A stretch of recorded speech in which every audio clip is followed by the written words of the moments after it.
राधे कृष्णा दोस्तों, आशा है आप सब अच्छे होंगे। दोस्तों, यादों में बहुत ताकत होती है। वो कल को आज में जिंदा रखती हैं। जैसे आपका और हमारा साथ, हम और आप बिल्कुल साथ साथ हैं। आप सब लोग मेरे एक परिवार के जैसे बन गए हैं। दोस्तों, आशा है आप लोगों को मेरी जो मैं कहानियाँ आप लोगों को सुनाती हूँ वो आपको पसंद आती है। और दोस्तों, जब आप सुनते हैं तो मुझे भी बहुत सुकून मिलता है जब मैं देखती हूँ कि मेरे फ्रेंड्स ने, सब ने, बहुत लोग कहानी सुन रहे हैं। पर दोस्तों, शायद से आप लोग लाइक करना भूल जाती हैं। लाइक और सब्सक्राइब ज़रूर कीजिएगा, क्योंकि आप ही के लिए तो मैं हर रोज़ एक नई वीडियो, एक नई कहानी, धार्मिक विचार लेकर आती हूँ। दोस्तों, आशा है आप सब लोग मेरी कहानियों को बहुत ध्यान से सुनते होंगे। दोस्तों, मैं आज आपको प्रदोष व्रत की कहानी सुना रही हूँ। प्रदोष व्रत का है कि भाई सबको श्री त्रिनेत्रधारी भगवान शिव शंकर का आशीर्वाद प्राप्त होता है। माता पार्वती ने भी इस व्रत को किया था जब श्री त्रिनेत्रधारी को पाया था। इसीलिए दोस्तों, मैं आपको प्रदोष व्रत की कहानी सुना रही हूँ। ध्यान से सुनिए। सुनने मात्र से ही हमारे आधे से ज़्यादा कष्ट दूर हो जाते हैं। दोस्तों, चलिए शुरू करते हैं प्रदोष व्रत की कहानी। पूर्व काल में एक पुत्रवती ब्राह्मणी थी। उसके 2 पुत्र थे। वह ब्राह्मणी बहुत निर्धन थी। देवयोग से उसे एक दिन महर्षि शांडिल्य के दर्शन हुए। महर्षि के मुख से प्रदोष व्रत में शिव पूजन की महिमा सुनकर वह ब्राह्मणी बहुत प्रसन्न हुई और उसकी व्रत की विधि पूछने लगी। उन्होंने कहा कि मैं बहुत श्रद्धा के साथ इस व्रत को करना चाहती हूँ। उस ब्राह्मणी को शिव पूजन का उपयुक्त विधान बतलाया। उस ब्राह्मणी से कहा, तुम अपने दोनों पुत्रों से शिव जी की पूजा कराओ। इस व्रत के प्रभाव से तुम्हें 1 वर्ष के पश्चात पूर्ण सिद्धि प्राप्त होगी। उस ब्राह्मणी ने महर्षि शांडिल्य के वचन सुनकर उन बालकों के सहमति लेकर मनु के चरणों में प्रणाम किया और बोली, हे ब्राह्मण, आज मैं आपके दर्शन से धन्य हो गई हूँ। मेरे ये दोनों कुमार आपके शरण में हैं। यह शुचिव्रत मेरा पुत्र है और यह राजसूत मेरा धर्मपुत्र है। ये दोनों बालक आपके सेवक हैं। आप मेरा उद्धार कीजिए। उस ब्राह्मणी को शरणागत जानकर मुनि ने मधुर वचनों द्वारा दोनों कुमारों को शिव जी की आराधना विधि बतलाई। तदंतर वे दोनों बालक और ब्राह्मणी मुनि को प्रणाम कर शिव मंदिर में चले गए। उस दिन वे दोनों बालक मुनि के कथा अनुसार नियम पूर्वक प्रदोष पालक के शिव जी की आराधना करने लगे। पूजा करते हुए उन दोनों को 4 महीने बीत गए। एक दिन राजसूत की अनुपस्थिति में शुचिव्रत स्नान करने नदी किनारे चला गया और जल क्रीड़ा करने लगा। संयोग से उसी समय उसे नदी की तलहटी में चमकता हुआ धन का एक बहुत बड़ा कलश दिखाई पड़ा। उस धन परिपूर्ण कलश को देखकर शुचिव्रत बहुत ही प्रसन्न हुआ। उस कलश को वह सिर पर रख कर ले आया। कलश को भूमि पर रख कर वह अपनी माता से बोला, हे माता, शिव जी की महिमा तो देखो। भगवान ने इस घड़े के रूप में अपार संपत्ति दे दी है। उसकी माता घड़े को देखकर आश्चर्य करने लगी और राजसूत को बुलाकर कहा, बेटा, मेरी बात सुनो। तुम दोनों इस धन को आपस में आधा आधा बांट लो। माता की बात सुनकर शुचिव्रत अत्यंत प्रसन्न हुआ, परंतु राजसूत ने अपनी असहमति प्रकट करते हुए कहा, हे माँ, यह धन तेरे पुत्र के पुण्य से उसे प्राप्त हुआ है। मैं इसमें किसी प्रकार का हिस्सा नहीं लेना चाहता, क्योंकि अपने किए हुए कर्म का फल मनुष्य स्वयं ही भोगता है। इस प्रकार शिवजी पूजन करते हुए एक ही घर में उन्हें 1 वर्ष व्यतीत हो गया। एक दिन राजकुमार ब्राह्मणी के पुत्र के साथ बसंत ऋतु में वन विहार करने के लिए गया। वे दोनों जब साथ साथ वन में बहुत दूर निकल गए तो उन्हें वहाँ सैकड़ों गंधर्व कन्याएं मिली खेलती हुई दिखाई पड़ी। ब्राह्मण कुमार उन गंधर्व कन्याओं को क्रीड़ा करते देखकर राजकुमार से बोला, यहाँ पर कन्याएं विहार कर रही हैं, इसलिए हम लोगों को अब और आगे नहीं जाना चाहिए, क्योंकि ये गंधर्व कन्याएं शीघ्र ही मनुष्य के मन को मोहित कर लेती हैं। इसलिए मैं तो इन कन्याओं से दूर ही रहूँगा। परंतु राजकुमार उसकी बात अनसुनी करके कन्याओं के विहार स्थल में निर्भीक भाव से अकेला ही चला गया।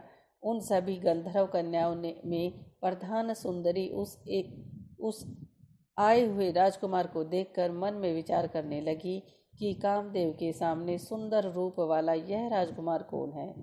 उस राजकुमार के साथ बातचीत करने के उद्देश्य से उस सुंदरी ने अपनी सखियों से कहा, सखियों, तुम लोग निकट के वन में जाकर उस वन में अशोक, चंपक, मोलसिरी आदि के ताज़ा फूल तोड़ कर ले आओ। तब तक मैं तुम्हारी प्रतीक्षा के लिए यही रुकूंगी। उस गंधर्व कुमारी की बात सुनते ही सब सखियां वहां से चली गई। सखियों के जाने के बाद वह गंधर्व कन्या उस राजकुमार को शिथिर दृष्टि से देखती रही। उन दोनों में परस्पर प्रेम का संचार होने लगा। गंधर्व कन्या ने राजकुमार को बैठने के लिए आसन दिया। प्रेमालाप के कारण राजकुमार के सहवास के लिए वह सुंदरी व्याकुल हो उठी और राजकुमार से प्रसन्न करने लगी। हे कमल के समान नेत्र वाले, आप किस देश में रहने वाले हैं? आप यहाँ किस प्रकार आए हैं? गंधर्व कन्या की बात सुनकर राजकुमार ने उत्तर दिया, मैं विदर्भ का राजा का पुत्र हूँ। मेरी माता पिता स्वर्गवासी हो चुकी हैं। शत्रुओं ने मुझसे मेरा राज्य हड़प लिया है। राजकुमार ने अपना परिचय देकर उस गंधर्व कन्या से पूछा, आप कौन हैं? किसकी पुत्री हैं? इन वन में किस उद्देश्य से आई हैं? आप मुझसे क्या कहना चाहती हैं? राजकुमारी की बात सुनकर गंधर्व कन्या ने कहा, मैं विदर्भिक नामक गंधर्व की पुत्री अशुमति हूँ। मैं आपको देखकर आपसे बातचीत करने के लिए ही यहाँ पर सखियों के साथ छोड़कर रह गई। मैं गान विद्या में निपुण हूँ। मेरे गाने पर सभी देव गायन रीझ जाते हैं। मैं चाहती हूँ कि आप और मेरा प्रेम सर्वदा बना रहे। इतनी बात कहकर उस गंधर्व कन्या ने अपने गले का बहुमूल्य मुक्ताहार राजकुमार के गले में डाल दिया। वह हार उन दोनों के प्रेम का प्रतीक बन गया। इसके पश्चात राजकुमार ने उस कन्या से कहा, हे सुंदरी, तुमने तो कुछ कहा है वह सब सत्य है, लेकिन आप राजविहीन राजकुमार के पास कैसे रह सकेंगी?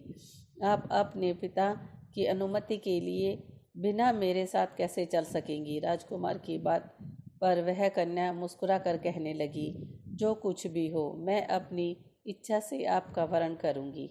अब आप परसों प्रातःकाल यहाँ पर आइएगा। मेरी बात कभी झूठ नहीं हो सकती। गंधर्व कन्या ऐसा कहकर पुनः अपनी सखियों के पास चली गई। इधर वह राजकुमार को भी शुचिव्रत के पास जा पहुँचा और उसने अपना सारा वृत्तांत कह सुनाया। इसके बाद वे दोनों घर को लौट गए। घर पहुंचकर उन लोगों ने ब्राह्मणी से सब हाल कहा, जिससे सुनकर वह हर्षित हुई। गंधर्व कन्या द्वारा निश्चित दिन को वह राजकुमार शुचिव्रत के साथ उसी वन में पहुंची। गंधर्वराज ने उन दोनों राजकुमारों का अभिनंदन करके उन्हें सुंदर आसन पर बिठाया और राजकुमार से कहा कि मैं परसों कैलाशपुरी को गया था। वहाँ पर भगवान शंकर पार्वती जी के साथ विराजमान थे। उन्होंने मुझे अपने पास बुलाकर कहा, पृथ्वी पर राजसूय होकर धर्मगुप्त नामक राजकुमार घूम रहा है। शत्रुओं ने उसके वंश को नष्ट भ्रष्ट कर दिया है। वह कुमार सदा ही भक्तिपूर्वक मेरी सेवा किया करता है, इसलिए तुम उसकी सहायता करो, इस चीज़ से वह अपने शत्रुओं पर विजय प्राप्त कर सके।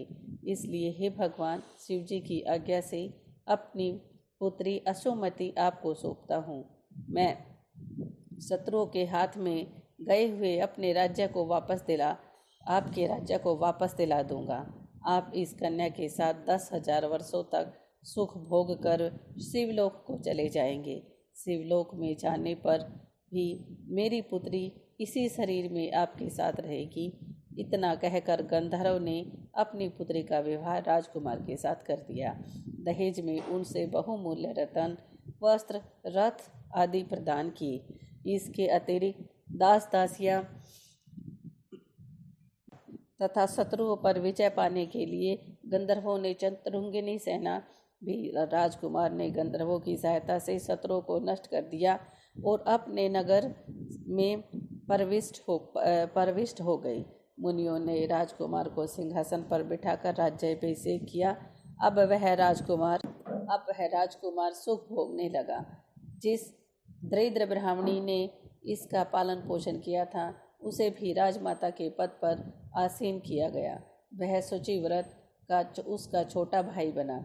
इस प्रकार प्रदोष व्रत की शिव पूजन के प्रभाव से वह राजकुमार दुर्लभ पद को प्राप्त हुआ। जो मनुष्य प्रदोष काल में अथवा नित्य ही इस कथा को श्रवण करता है, वह निश्चय ही सभी कष्टों से मुक्त हो जाता है और अनंत में परम पद का अधिकारी बन जाता है। श्री शिव शंकर नेत्रधारी भगवान की जय। ओम नमो भगवते वासुदेवाय नमो नमः। ओम त्र्यंबकं यजामहे सुगंधिं पुष्टिवर्धनम् उर्वारुकमिव वंदना मृत्योर्मुक्षि महामृतात्। ओम नमो भगवते वासुदेवाय नमो नमः। दोस्तों, आशा है आपको मेरी यह प्रदोष व्रत की कथा पसंद आई होगी। दोस्तों, अगर आपको मेरा थोड़ा सा भी कहीं भी गलती लगे तो दोस्तों कमेंट सेक्शन में मुझे बताइएगा ज़रूर। दोस्तों, प्लीज़ लाइक, शेयर और सब्सक्राइब ज़रूर कीजिएगा, क्योंकि आपके एक सब्सक्राइब और लाइक से मेरा बहुत ज़्यादा मोटिवेशन बढ़ता है और अच्छा लगता है जब आप लोग मेरा साथ देते हैं और मैं आपके साथ से बहुत खुश होती हूँ। दोस्तों, आप लोगों का मैं दिल से धन्यवाद करना चाहती हूँ। फिर मिलेंगे हम अगली कहानी में। तब तक के लिए धन्यवाद।